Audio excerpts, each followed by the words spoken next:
এ দুনিয়া খুব খারাপ, একদম খারাপ পর্যায়ে।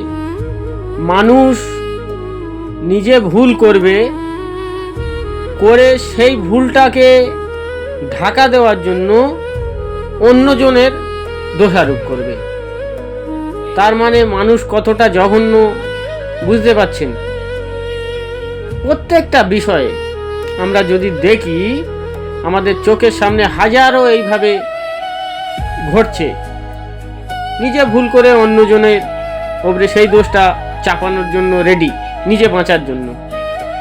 কিন্তু সে হয়তো এখানে বেঁচে যাবে, কিন্তু আখেরাতে বাঁচবে না, সে ছাড় পাবে না। প্রত্যেকটা জিনিসের পুঙ্খানুপুঙ্খানু হিসাব হবে। আখেরাত যদি না থাকতো, হিসাবের দিন যদি না থাকতো, কত বড় বড় পাপীরা পার পেয়ে যেত। তাই সবাই সজাগ থাকার চেষ্টা করব, সেটাই বেটার হবে নিজের জন্য।